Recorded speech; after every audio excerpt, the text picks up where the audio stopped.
Welcome to another story made by Oracle One. The year was 1864, and the war was grinding on with no mercy. The fields of Virginia were scarred with trenches and death, and everywhere the landscape carried the heavy weight of loss. Samuel Fletcher, a young photographer from Philadelphia, had arrived at the front lines with a portable darkroom strapped to his back and a camera that had become almost an extension of his eyes. His mission was to capture the realities of battle, the human stories behind the troop movements, and the grim beauty of a nation divided. Photography in the mid-19th century was an unforgiving art. The wet plate collodion process demanded speed and precision. Samuel's hands would shake less than most of his comrades in arms, but it was his spirit that gave his work an unmatched depth, a sense of empathy that transcended the mere recording of faces and places. Every image pulled from his developing tray was a still heartbeat of the war. One late autumn day in November, after a particularly brutal skirmish near Spotsylvania Courthouse, Samuel found himself crouched against a shattered stone wall, fumbling in his dark tent after an exhausting day of shooting.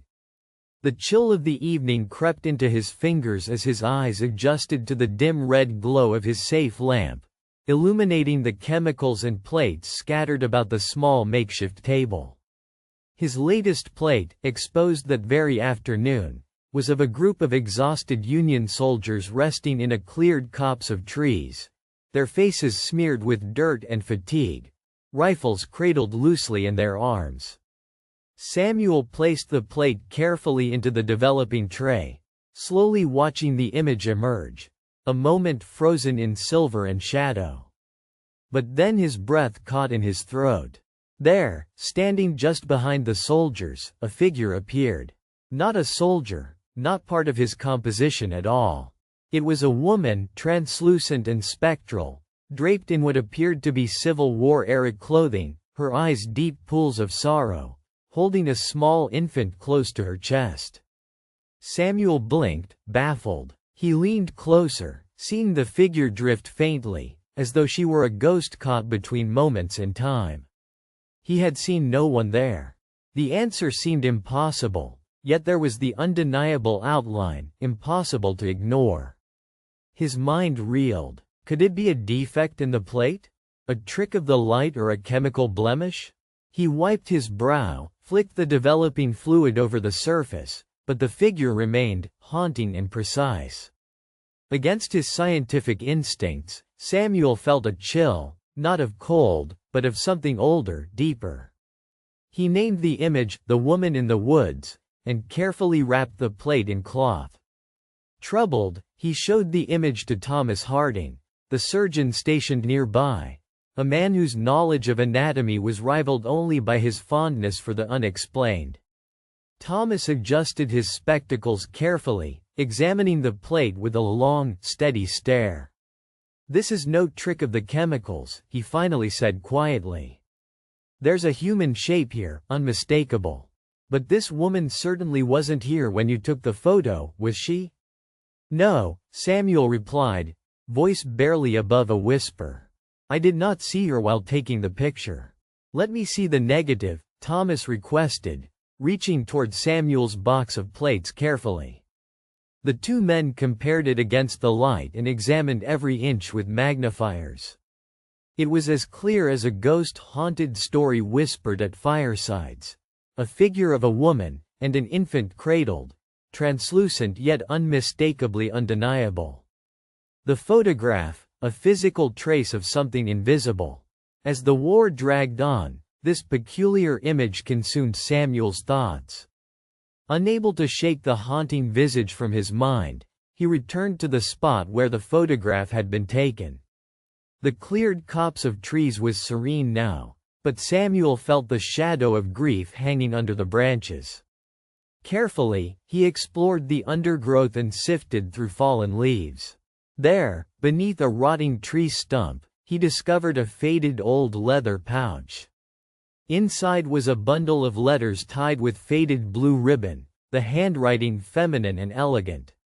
The letters spoke of Mary Ellsworth, a woman from a nearby farmstead who had fought to protect her home and her family as the war crept across the land. Her husband had left for the Union Army, and she remained behind with 2 children, an infant named Grace among them. Mary's words were desperate, filled with fear, sadness, and hope. One letter, in particular, stood out. She spoke of hiding from a violent raid, clutching her newborn as enemy soldiers ransacked the farmstead. Enlisting the help of a Union officer with access to records, Samuel painstakingly pieced together the truth. Mary Ellsworth and her children had been caught in the crossfire between retreating Confederate troops and advancing Union soldiers near the Spotsylvania battlefield. Unrecorded in official histories, Mary and her infant perished in those woods, overlooked by the eyes of generals and chroniclers. The photograph captured more than an image, it captured a spectral imprint of grief before it had faded entirely.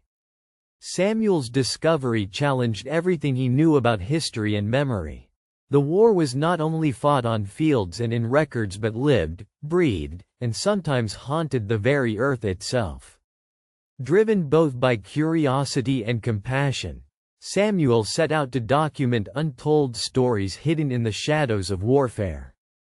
His camera became not only a tool of war reportage but a device to uncover human ghosts, to give voice and visage to those erased from history's ledger.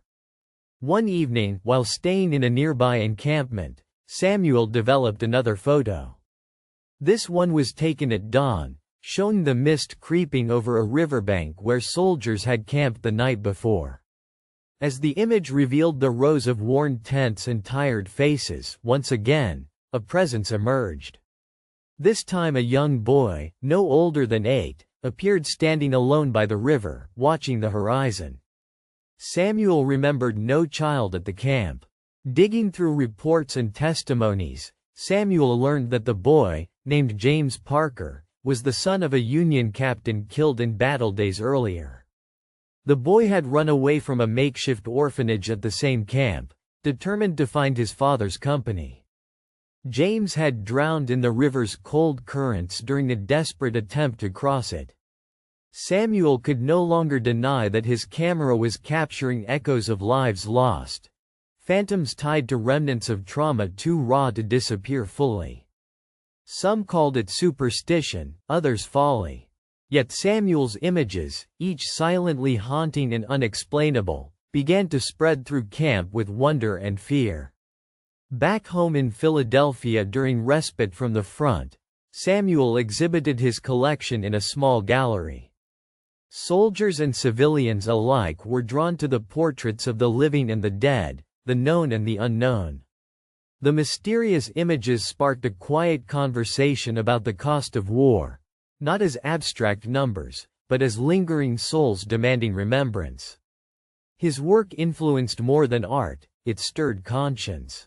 Veterans began sharing stories once locked away, families looked for lost loved ones anew, and historians took these strange photographs as reminders that history was not always final or closed. It could ripple unpredictably across time. Years later, when asking about the ghost images, Samuel was often met with skepticism. But the photographs endured, a secret kept in tin plates that seemed to whisper lost stories whenever the light caught them just right. The tin-type secret became Samuel Fletcher's legacy, proof that even the camera's sharp eye could see beyond the veil of the present, revealing that history is haunted by the lives forever intertwined with it. In the end, the Civil War was not simply an event recorded in dry annals and static photographs. It was a living memory, malleable and mysterious, full of shadows where the past touched the present with a quiet hand. Samuel's images bore witness not only to the brutality of conflict but to the fragile threads of humanity that resist complete erasure. The abandoned woman in the photograph, clasping her infant in the cold woods, and the boy by the river, watching silently. These figures reminded those who saw them that every war contains countless untold stories. And some secrets, captured by the chemist's hand and fixative, endure longer than history itself. For more stories, like and subscribe.